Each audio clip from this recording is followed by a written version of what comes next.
This is Why Small Business Matters from Northumbria University, supporting small businesses with the Help to Grow management programme. Welcome to this episode of Why Small Business Matters, the podcast that provides a platform for successful business owners and leaders to tell their stories, offer advice and unravel what it means to be a successful SME.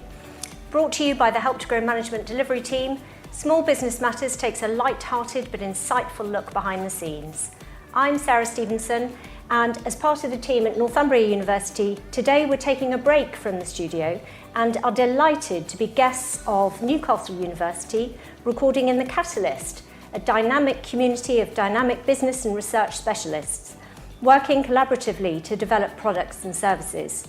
We're here to find out more about the Arrow project and why 4 of the North East universities are involved in helping business acknowledge to develop new products and services, undertake research and development, gain proof of concept and validation, access research facilities and equipment, and gain research insights. Wow.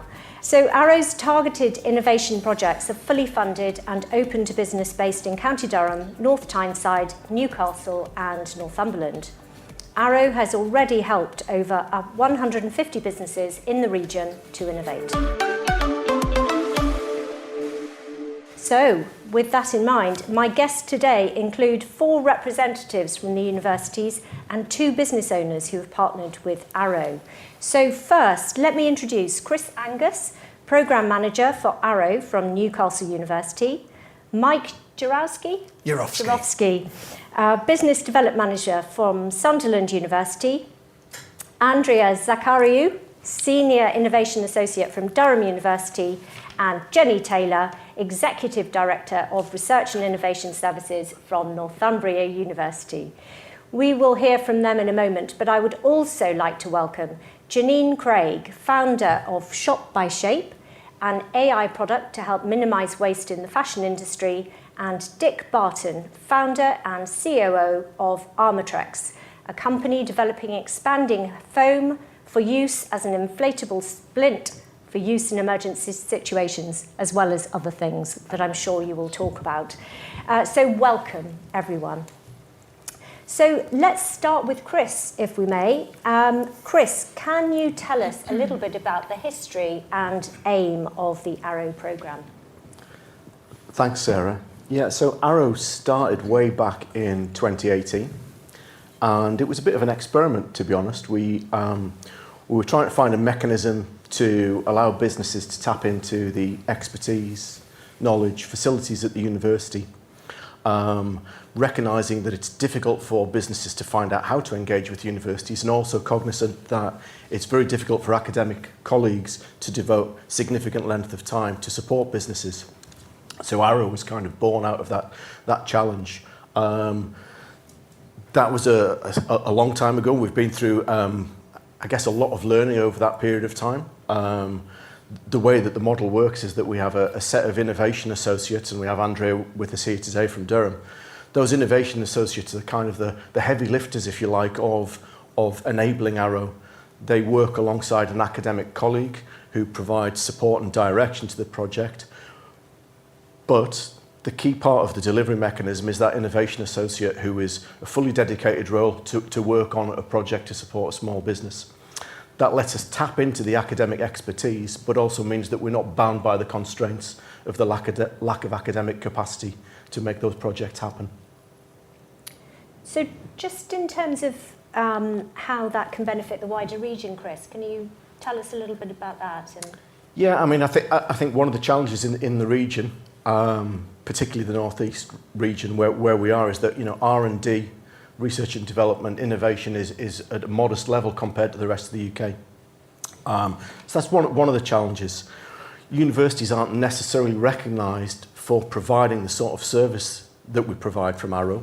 So there's a bit of a challenge there. And what we're trying to do is leverage the capacity that we have at the university and actually make it clear to businesses that universities are here to help you bring your new products and new services to market. So we're trying to address that sort of that lack of provision, if you like, and lack of visibility, and trying to provide a front door and make it easy to interact with universities.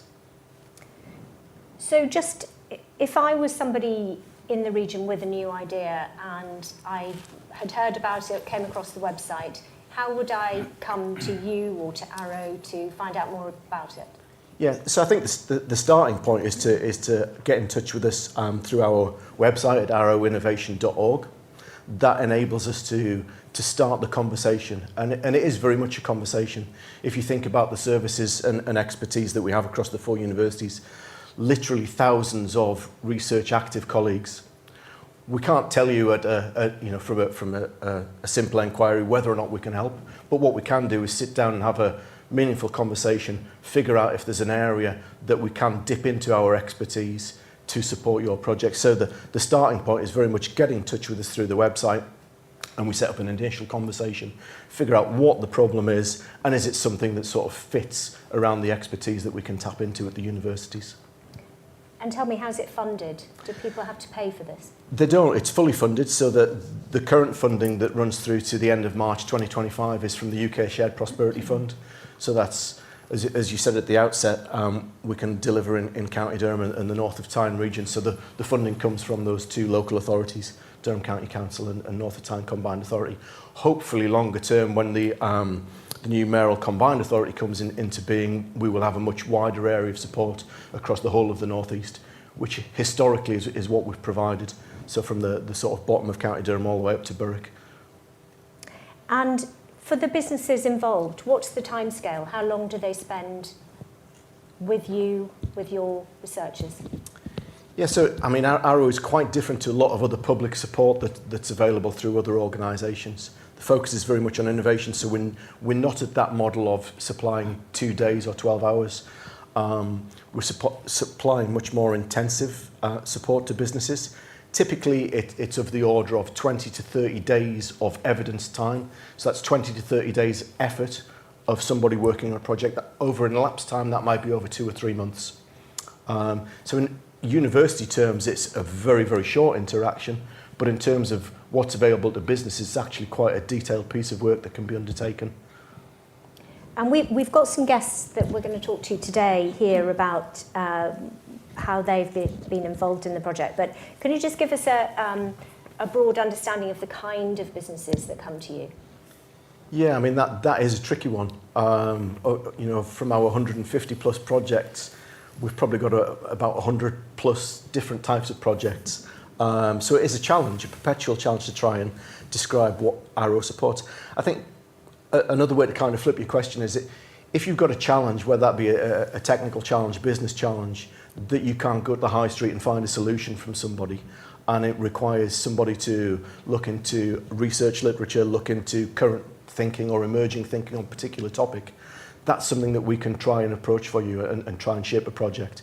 So we've looked at projects across physical sciences, life sciences, med tech, AI, machine learning, looking at new and emerging business models with our business school, aspects of emerging thinking around marketing.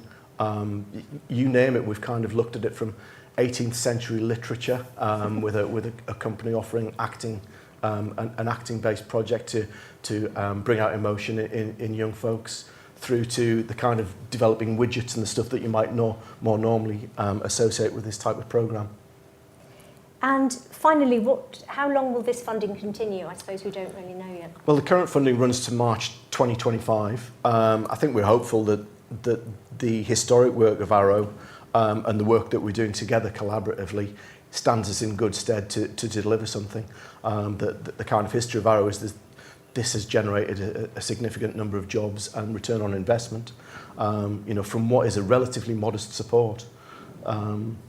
If you're starting small businesses, the odds are highly stacked against being successful with new technologies, and the offer of Arrow kind of increases the likelihood of you taking a product to market, and hopefully that's a compelling argument to secure further investment in the region.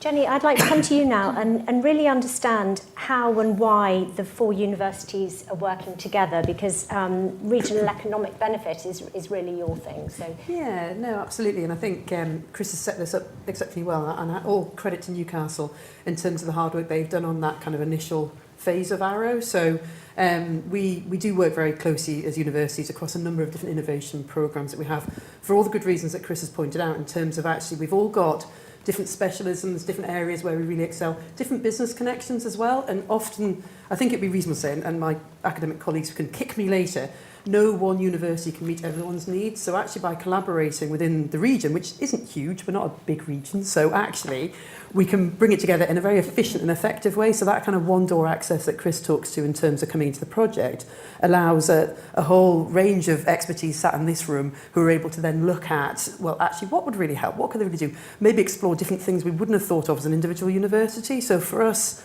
to be, in fairness, invited in to collaborate with Newcastle is fantastic. I hope it's building on previous projects we've collaborated on before, so that we know we will deliver. We know that we will be active partners in those partnerships, hopefully adding value. But equally, we get the benefit of the experiences and the scars that Chris and colleagues at Newcastle have of developing quite complex programmes behind the scenes, not for businesses, nice and easy for the businesses, but behind the scenes they can be quite complex, a lot of geographies and compliance and fun you don't need to worry about. But we're able to then really add value. So for us, and being able to collaborate on these is just building on a range of success we've got. From a regional perspective, it just feels like it's an efficient, sensible way to operate, and hopefully opening up for all 4 partner universities into business areas that we haven't had those interesting conversations, haven't flowed quite as easily without these kind of support mechanisms. So this isn't just, I suppose, in a sense, supporting businesses to grow. It's also enabling our academic workforce to engage with real business opportunities, real business problems, and apply their research knowledge in ways that possibly hasn't always been able to be done sort of in the confines of the academic side. So it's a win-win for both sides of the house, and this really unleashes that potential, I think, via the Arrow route. You mentioned universities working together collaboratively previously on other projects, but some people listening may think that's slightly unusual. You know, normally we're set up really to be in competition. Yeah, we just pretend to like each other very much. It is quite unusual, and I think we have to be really realistic that there are only certain sweet spots where the universities can work really beautifully together, and actually this is one of them in terms of our business interventions and our ability to help the innovation needs of the region.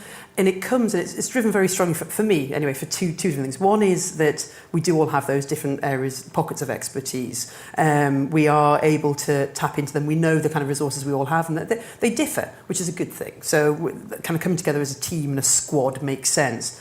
The other part of that, from my perspective, is actually, it is that the history of homework together, the region, we've got a really beautiful history, I think, in terms of our public policy and how we work together and how we work as a collective. But actually that does mean, this is a dreadful confession, we've all been around a little bit too long. So we all know each other really well, so it does make it much easier to actually form those trusted relationships. So that can be a rarity. It isn't always the case, and there will absolutely be some areas of the work that we do compete. That's fine. We know that, and we go into those conversations kind of openly about it. And actually part of forming these projects and programs from behind the scenes before we get the funding landed, that's a very active part of the process. Just go, actually, we're going to be uncomfortable in that bit. Yeah. So we kind of work it through, but that comes from great relationships, working very well together, and a shared endeavour. We're all committed to having impacts in our local sense of place. So this is a brilliant forum for doing it, testing it, and finding the friends who can help us out. This can be a bit isolating sometimes, a bit scary. This really helps. So it benefits on both sides. And so Newcastle were involved at the very beginning. Who came up with the idea of involving the other 3 universities to take part? Please let us in. Chris, can you remember who? Not really, no. I think in the regional context, we've been talking, there's a number of innovation projects, some are collaborative, some weren't. And with Arrow, we'd been talking for a long time, hadn't we, about what you were doing, how it was working. Yeah. And the original Arrow programme did have a fund where if the businesses couldn't get the support from Newcastle that they'd need, they could reach into the university. So we'd started to try and make that happen. So it wasn't coming in cold, I guess. No. I mean, I think we had a conversation, as you say, around various areas. And I think the challenge that we had at the outset was we couldn't quite get our heads around how we would roll Arrow out. So this time we've aligned much more closely with areas of expertise at the universities to kind of put something, if you like, in the shop window, so that it's much clearer to businesses what the collaborative offer is. It doesn't mean that that's all we do. We've got other things at the back of the shop, But actually, if you have a window that says we do everything about everything, that kind of becomes mind-boggling to a business and isn't particularly clear what you're offering, and it's also something that's much more challenging to market. Sorry, to get back to the question, we talked about how could we map this out across the 4 universities and deliver something where we're not treading on each other's toes and tripping over each other all the time, and that was very much based around these notional areas of expertise that we push up front. I'd like to come to Mike now, really, to talk about from a business development perspective.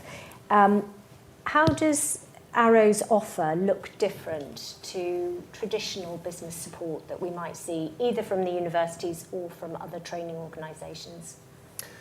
I think because we're focused specifically on the innovation side of things. Say from a general business support perspective, there's opportunities out there to help people decide, should I be set up as a sole trader? Should I be set up as a limited company? Have I got a business plan? There's digital marketing skills, access to funding. There's a whole range of different business support. But in and around innovation specifically, I guess the world of technology is changing at such a rapid pace. The academics that work within the universities are very much at the leading edge of those technologies that are being developed. So if a company has got a challenge and they want to, meet that challenge and come up with a solution, they want to be using the latest technology, the latest thinking to do the best possible job that they can. Chris and Jenny both touch upon it. The universities have such a range. And I've come from outside of the sector into HE for the first time, but the range of knowledge and experience within the university is actually quite phenomenal. And I guess having the ability to access that and bring that into your thinking and bring that into your business is completely invaluable. Can you take us through the process? So someone comes and identifies the expertise that you have at Sunderland. What would a typical Arrow project look like, and how does that work from your perspective? So it's quite interesting. Generally, it's quite light touch involvement from a client. Clients know their business. They know what it is that they want to do. What we found to date in terms of trying to come up with something of genuine value to them is looking at that innovation challenge and perhaps segmenting it and finding a particular aspect of it that we can support them with. A typical innovation challenge in a business is not going to be solved in 20 to 30 days. And I think we've joked internally, if we could solve a business's entire innovation challenge in that timescale, we'd all be out there as highly paid consultants doing just that. So sometimes what we do is we look at it, we talk with a client. It's typically either an in-person meeting or a Teams meeting that we have with them. That's myself and the Senior Innovation Associates. Understand that bigger project, potentially segment it, understand from a priority perspective what is most important to the client. And then what our Senior Innovation Associates will do is they will go away, they will report back to the client, or they will set an outline brief as to how we think we can best support them, and the academic expertise that we have that can input into that process as well. With the client's approval, we then simply drop that into the application form. The client completes it. It's very light touch. It's probably no more than 30 minutes worth of work for a client to actually do this. Their input is more around, basic company details, whether they've had any previous funding that they need to declare, and the commercial benefits of, receiving the support that we're going to provide. So what impact will it have on the business in terms of, helping them potentially to grow? The only, requirement that we have in terms of the program is, with it being innovation focused, there is an expectation, hopefully, but certainly a desire that they will bring a new product, service or process to market at some point in the future. And have you got some examples of projects you're currently working on? Just sectors, you don't need to name names. Yeah, but if I just go back to what I just said there then, so if innovation is about a new product, service or process coming to market, on the product side of things, at Sunderland we've got a couple of areas of speciality. So we've got sustainable advanced manufacturing expertise, an awful lot of that, and we've got digital adoption expertise. On the product side of things, that there are a number of companies who are looking at switching away from plastics to biodegradable materials. That's one instance where we are actually working truly in collaboration with Northumbria University. They have an SIA with a particular expertise in polymers, so they are inputting into that process. On the service side of things, we're working with a company in the assistive living space. So at the minute, I think technology extends as far as you might have an elderly parent, who wants to live within their own home, but maybe through neurodegenerative disease like dementia, you need to know that they're safe. There's probably limitations at the minute around things like GPS, that you know that individual is in their own home, but how do you know what condition that individual is in? So there's some work going on there with a particular client to make sure that we know that that individual is well.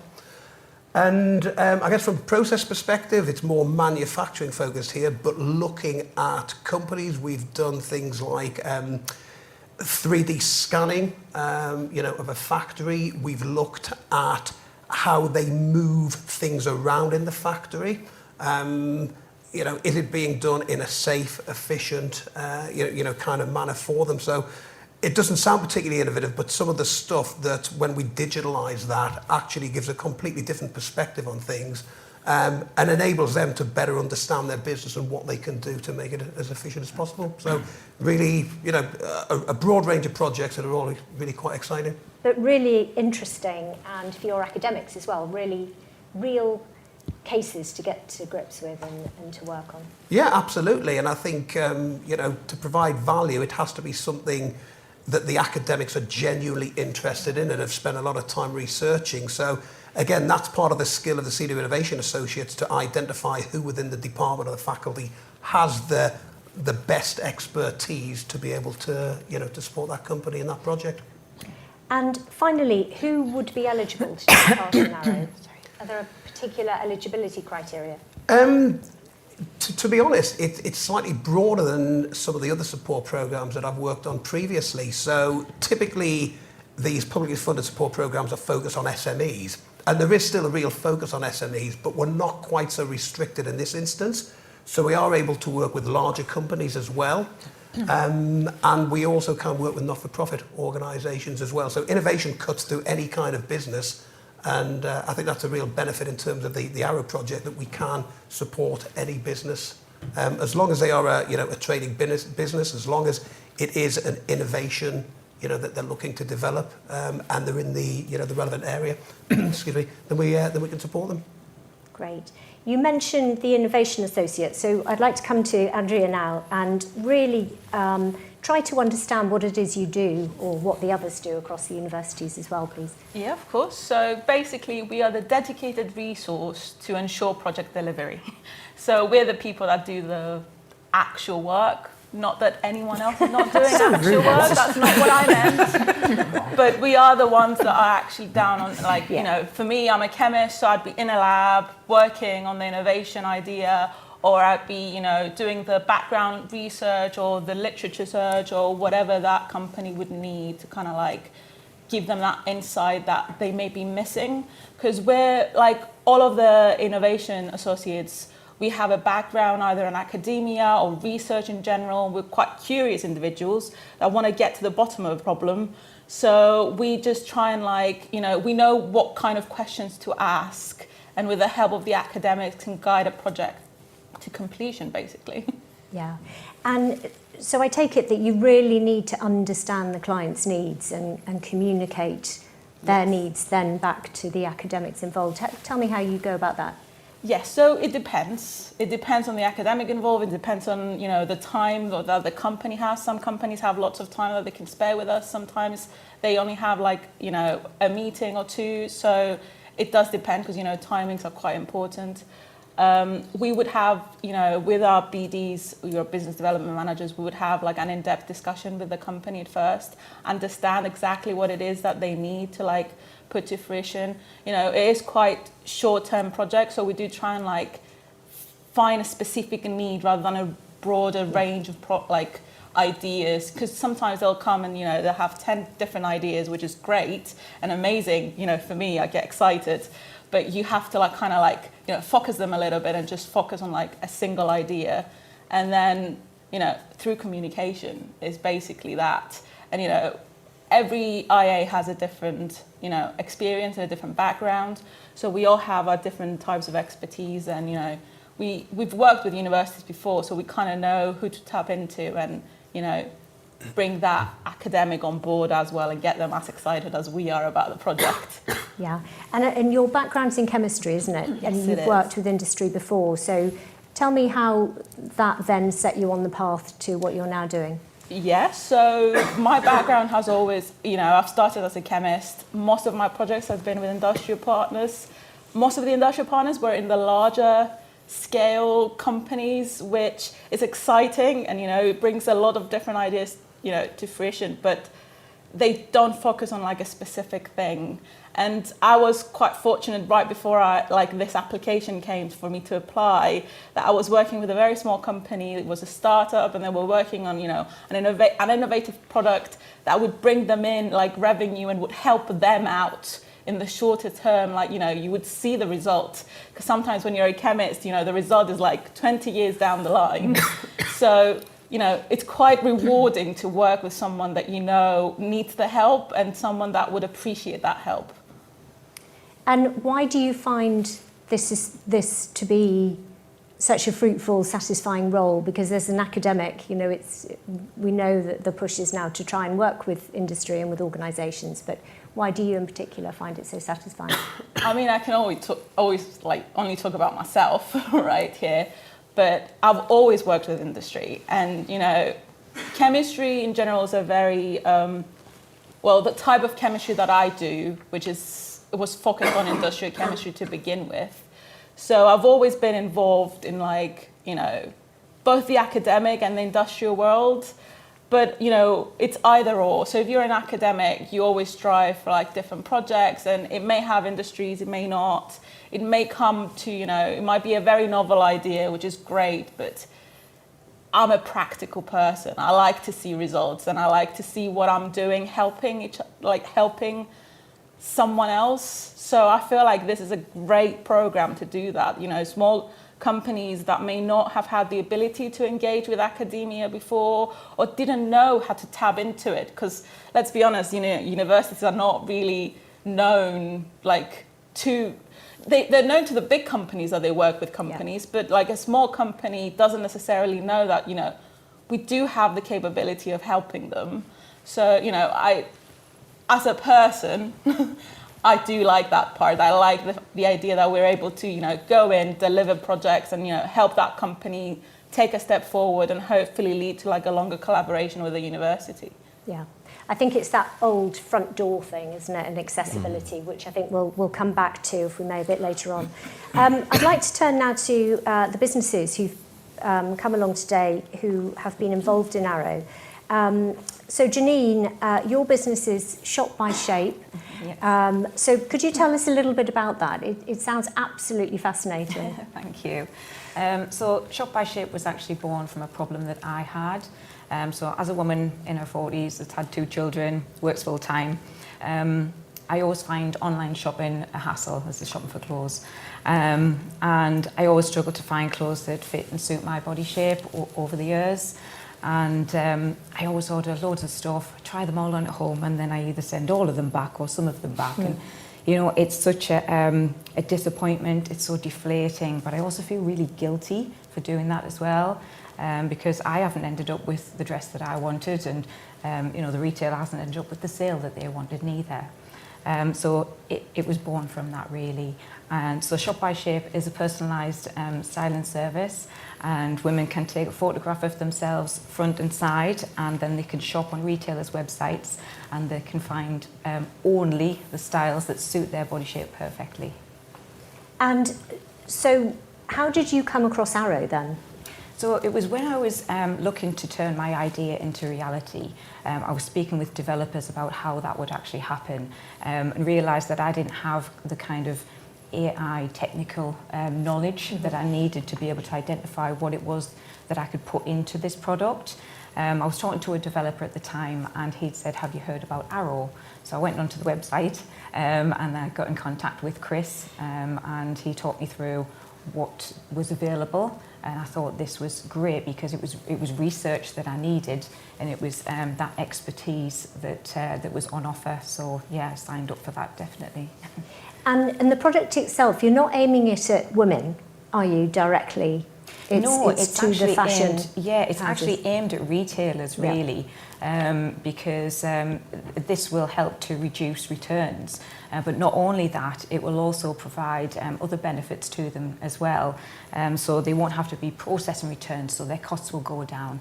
Their sales will go up as well. And essentially it will build customer loyalty, because we all know if we buy something online, it fits great, looks great, we're shopping there again. Yeah. So yeah, we're hoping that all of these benefits will not only materialise for the retailer, but then obviously they'll pass down to the end customer. So you mentioned AI, and for many of us it's, you know, something that goes straight over the top of our heads, or it's something, I think of chatbots and get very frustrated. But tell me how Arrow and the use of AI has helped you to develop this project, this app. Yeah, so I knew that it was something that I particularly didn't have a lot of experience in, and I needed some research and expertise in the AI area, because I wanted this product to be able to be slick and smooth and quick. And as we know, AI technology is booming now. You know, it's changing growing, very it's quickly. changing Yeah. the industry. In fact, it's changing lots of different industries. And I knew that was the technology that I needed. So the expertise that they had was in identifying the way that we can identify women's body shapes, so that we can then dress them accordingly. And did it all go to plan, or were there things that, you know, Yeah, changed about it? Yeah, I would say that it did, really. I mean, obviously, there's always ups and downs, and, you know, we started with kind of pose estimation, so a little bit like in the gaming, you know, where they identify where the elbows are and things, but it was identifying where points of the body were. And we were trying to do some measurements, but the measurements weren't quite working, because it didn't know where a woman's waist was, you know, because some people have long torsos, some people have short torsos. So, yeah, they had to identify other AI products that would give me the results that I needed. Yeah. One of the other issues that we had as well was that we needed to test it. And I was lucky enough to have, I've got a great little community of amazing women who actually volunteered to take photographs of themselves, so that we could test the model as well. So that was really great, because the results that came from that were actually quite surprising. It was more accurate than I thought it was going to be. I thought it would be a case whereby we would have to teach it a lot. But with the small amount of volunteers that we had, it came out at 54.5% accurate. Since then, I've reviewed all of the results that it produced, and I've looked at the features of the different body shapes and realised that actually it was much more accurate than originally thought. So, yeah.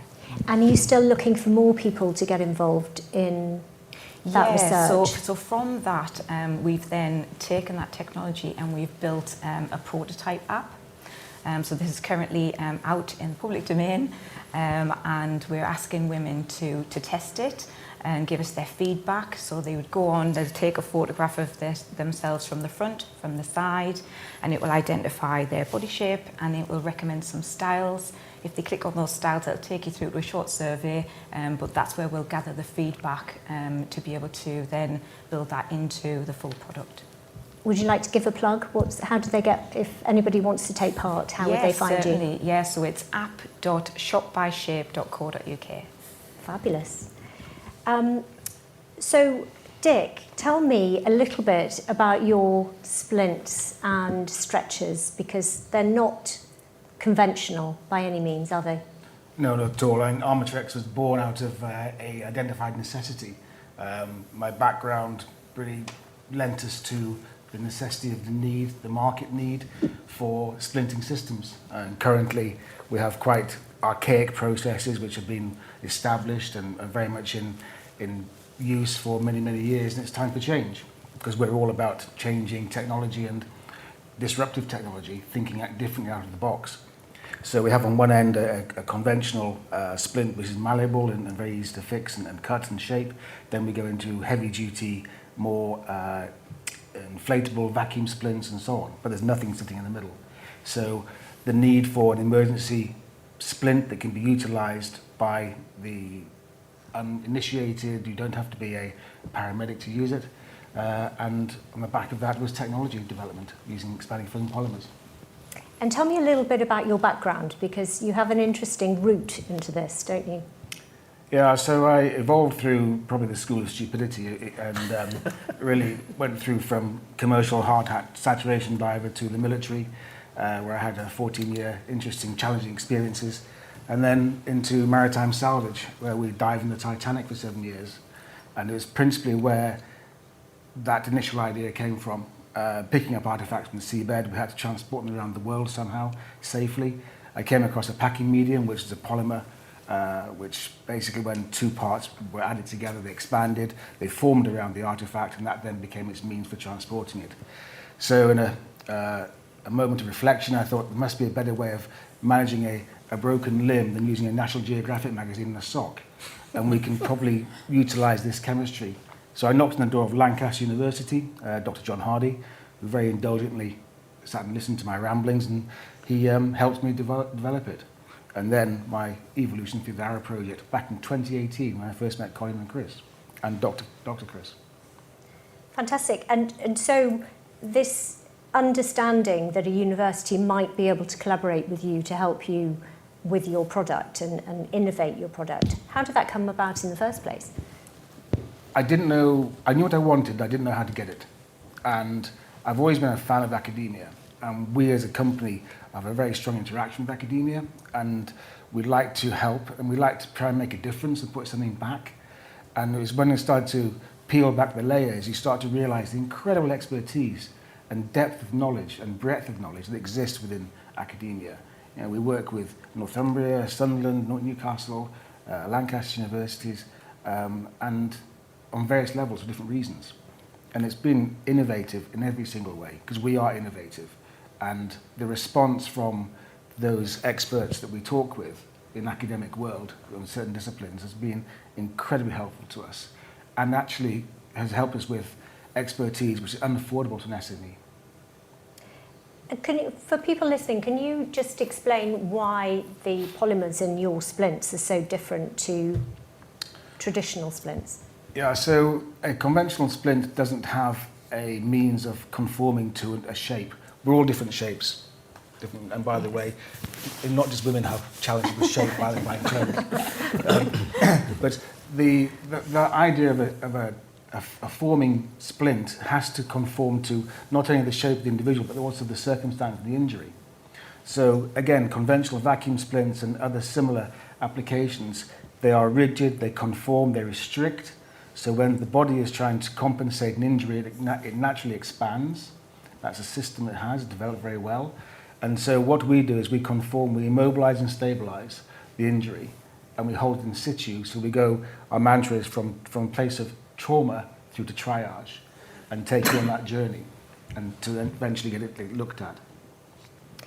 And you meant, I think it's not just splints now, is it? You're looking at other products to help emergency services. Yeah, so the splint development is a journey, and we've come across a couple of challenges. We're just on the cusp now of concluding that and to make it commercial as an opportunity product.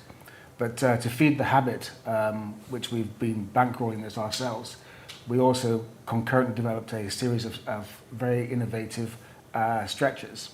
So a conventional stretcher, again, is a very large, long, rigid structure. Has its challenges, it's heavy, it can't maneuver through confined space or be handled properly. So through, again, a lesson learned in Kajaki during the Afghan war, became apparent there was a need for a more mobile and flexible rescue stretcher. So we've effectively developed one. We've called it the Sletcher. It's a sled and a stretcher, so it can be dragged, picked up. It's about the size of a large sleeping bag, weighs 4 kilograms, and then with an folding spine board system, it becomes rigid and can be used in any given scenario. And we've had great success in sales in Africa principally. And what would you both say to other businesses who've got an idea and are not quite sure where to turn? Do you have any advice about how to approach Arrow, how to approach other universities to help out? Yeah, I think from my point of view, it was talking to people, or talking to the right people, I suppose. But talking to people to start with directs you to the right people, and that's what got me to Arrow, and that's what I needed at that point in time. Mm-hmm. Yeah, I'll certainly endorse that. I think the shop window is incredible, and I don't really know what the solution is. And to get the right solution, you have to ask the right question. And it's through the innovation of those academics and those people from industry who have industrial experience as well. It's not just academia, they have time in working in industry and manufacturing and production and have that commercial bent and can empathise with that. And that's been a tremendous accelerator for us. So we've talked a lot about innovation and how academics can become involved in that process and really understand how it is. I just wondered whether commercially as well you felt support from the universities to take these ideas forward.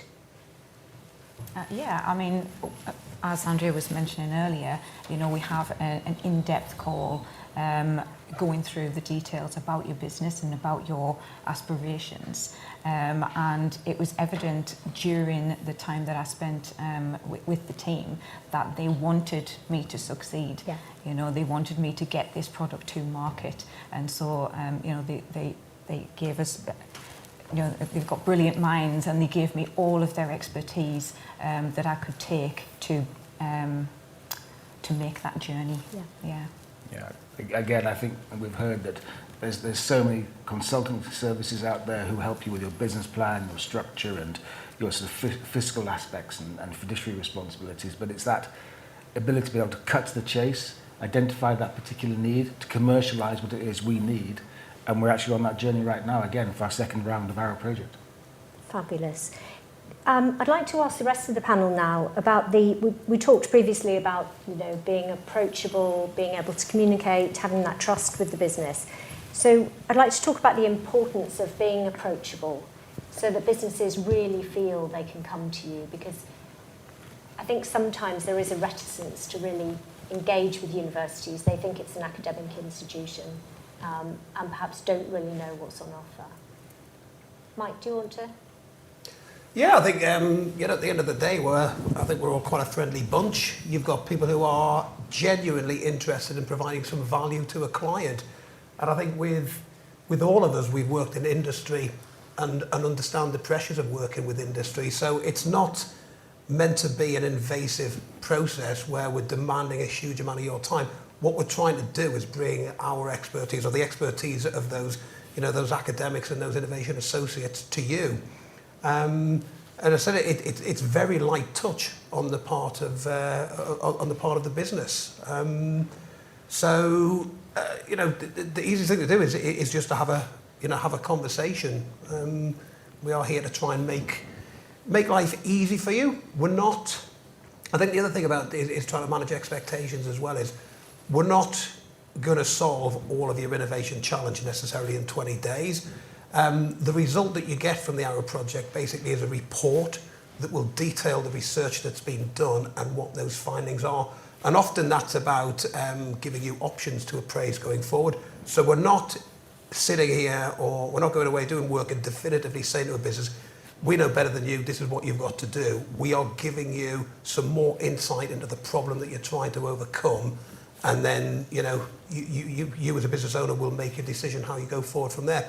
There are other support mechanisms beyond Arrow. So, you know, again, you know, trying to develop longer term relationships with business and support them through that journey. There are mechanisms, you know, perhaps this isn't the forum to talk about that, but it's not just about doing 20 days worth of work and then cutting a business adrift. We do want to support you, you know, going forward if we can do as well. So.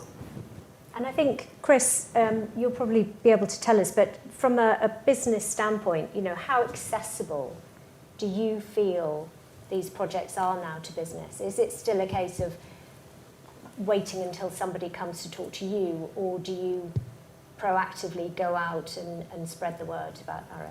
Yeah, we are out there, out and about, doing the hard yards. It is a challenge getting out there. You know, there's that. You know, I think Dick's touched on collaborating with a lot of universities. That's kind of not the norm for us, if I'm honest. So the businesses that know that universities offer services like this will get in touch, or will be in and around, dipping into the pockets of businesses in particular sectors that are less well versed at interacting with universities is a challenge. So we do that through trade mechanisms, events, marketing, you know, getting out about, speaking to businesses at events that they congregate at. But it is I guess a continual challenge, and I think it always will be. We have a lot of support from our marketing team across the universities, which helps put us in the shop window. But yeah, I'm not sure that we'll ever crack it, if I'm honest, Sarah, but we get out there and doing things like this and promoting case studies and showing where people get to on their journey, whether that be a relatively short journey or quite a long development journey, which it often is for particular areas of R&D. Yeah, I think it's something that we keep trying to learn and improve on. And Andrea, from Durham's perspective, how accessible do businesses think?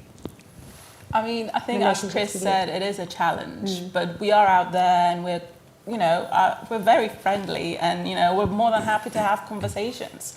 Even if it's not within our area of expertise, we will know someone that has done something like that before. And we want you to engage with us, and we want you to engage with Arrow and with our universities in general. So the idea that we're not as approachable as universities, that has been historically, it has been like that. But I think Arrow is a very good opportunity for the businesses that haven't engaged with universities before. They don't know how academia works. This is kind of like a gateway to kind of show you how positive that interaction can be, and how the universities can help you develop something further. I think an important aspect to also remember is it's not a one-way street, because industry or commerce have a great deal to contribute to, and we've participated in a number of white papers for universities, which is the academic currency, effectively. And that's been a great contribution from our point of view, and actually makes you feel, obviously, a bit better about it. So it's an important collaboration in many ways. It's been a well-used word today, but I think it's important to understand that. Fantastic. And Chris, finally, if anybody listening wants to take part in this, how would they find out more about it? Straight to our new website is the short route, arrowinnovation.org.uk. Little bit of information on there and some case studies, bit of video content, covers some of the areas of speciality that we have across the 4 universities, and a little bit on the type of projects. But if you've got a challenge and you're not finding a solution out there in the marketplace, do get in touch with us through the website, and we'd be delighted to have a conversation. Well, thank you very much to all my guests today. Thank you for listening to this episode of Why Small Business Matters, and if you'd like to find out more about previous episodes, please go to your favourite app and search Why Small Business Matters. Thanks very much.